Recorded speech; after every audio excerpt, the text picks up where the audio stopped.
thanks for joining us. I'm Mike Hooker. Here at Colorado State University, international students are an extremely important part of the vibrancy of our campus. They bring many things to CSU, and we hope then CSU can share many things with those students, things that they'll be able to take out into the rest of the world. It's actually a natural extension of our land-grant mission here at Colorado State University.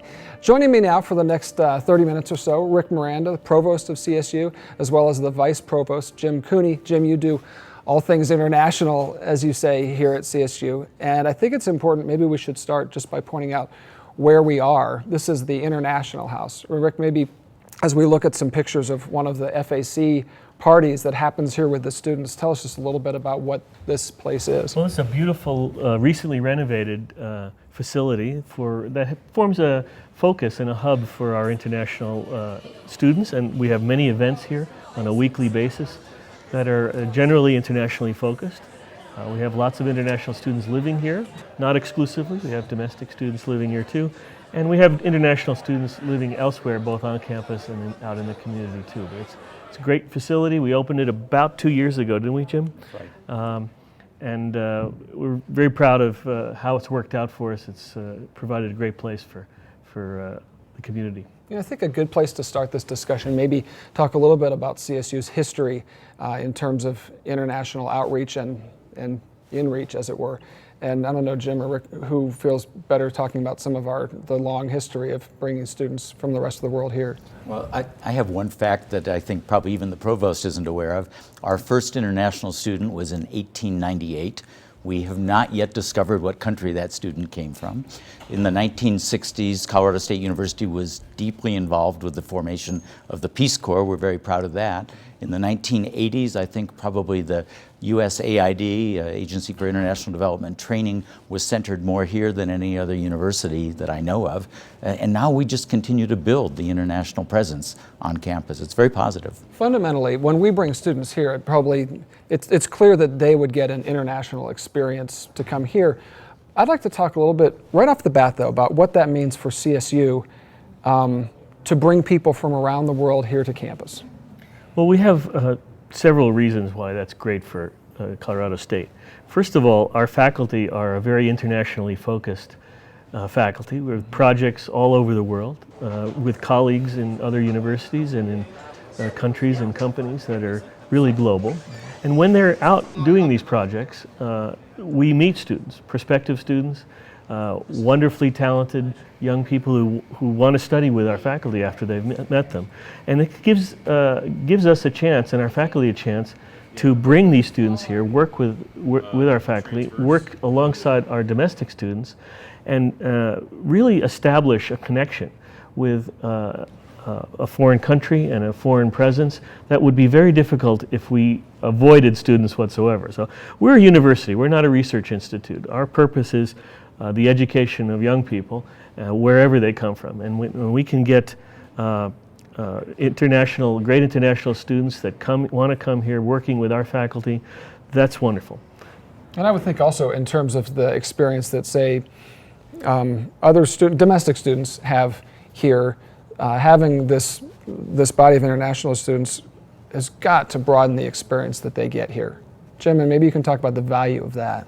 You know, one of the things I like to say about internationalization is it's not about one thing. For example, it's not just about the students, it's about everything. And I think what Rick has just alluded to, the fact that the faculty are important, that the research is important, that the international students are critical to what we're doing. And Mike, you've just pointed out, it's really important for our domestic students, for our Colorado students, to have this international presence too. If we want to prepare them to exist in a global world, to compete in a global world, they'd better meet the Chinese students, the Saudi students, the Brazilian students right now, and that's one of the things we're trying to do on campus. And key to this, of course, and really the focus is, as it should be, when people come here from other parts of the world to experience Fort Collins, to experience CSU, this university has so many things to offer these students to come here. And I'd like to, as you've seen students come from other parts of the world and experience Fort Collins and experience CSU, what is it that you've heard them say is most remarkable or that they come away from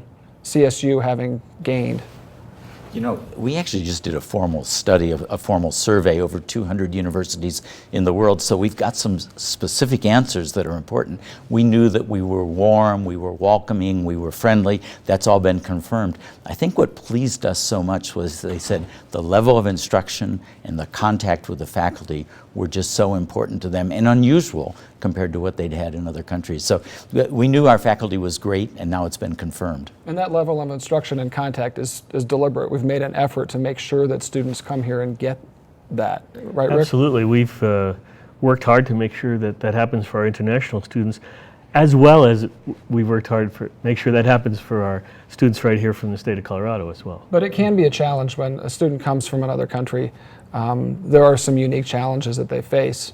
CSU's been focused on making sure that they get the most out of their experience here. It is an extra hurdle to cross an ocean, to come to a different place, to experience something completely different, and to be immersed in a completely different culture. We know that's an extra hurdle for our international students, and we try to provide as much infrastructure and support for them as we can. And that's the value of that experience, really. I mean, for a student, whenever I see international students on campus who've traveled so far and taken such a huge step to come and get this experience in life, you realize they've taken made a real deliberate choice to want to get this experience. So it is difficult, as you mentioned, Rick, but Jim, you've seen growth in these students, I'm sure. That's remarkable. They're making such a huge investment. I think what I would say is there's no major research university in the United States that isn't moving quickly towards more internationalization, and we're no exception there. But in the past, it was mainly graduate students. We've made special efforts now to build the number of undergraduate international students as well. When you bring in those students, you've got to do more for them. And so we've got the student affairs people, the housing people, the faculty, the offices of international programs or admissions, all really looking out for these students. It would be a big mistake if we simply said, you're on campus, I hope you do well. No, we pay careful attention to what they're doing on campus. One thing that's worth mentioning, of course, because it is significant, is that international students do bring more tuition to CSU. And this is a part of the conversation that's worth mentioning, although it's certainly not the whole focus of the conversation. Rick, can you briefly address that? Well, it is true that international students, like students from outside of Colorado, pay out-of-state tuition, and that helps us fund the university and everything we do, and we welcome those resources, but we don't do this because of the resources. We do it for a variety of reasons, to help our domestic students be exposed to international students and international cultures, to help our outreach efforts, our land-grant mission more broadly construed, to reach out across the globe, to interface with the world. We have lots of reasons why we want more international connections, and all of them play into having a bigger international presence for students on this campus. We're going to take a quick break right now, and when we come back, we're going to talk more about some of the innovative steps that CSU is taking now to bring more international students to campus for a variety of reasons. And if you've heard of Into, you'll know much more about it after we have a chance to have this next discussion. So we'll be right back.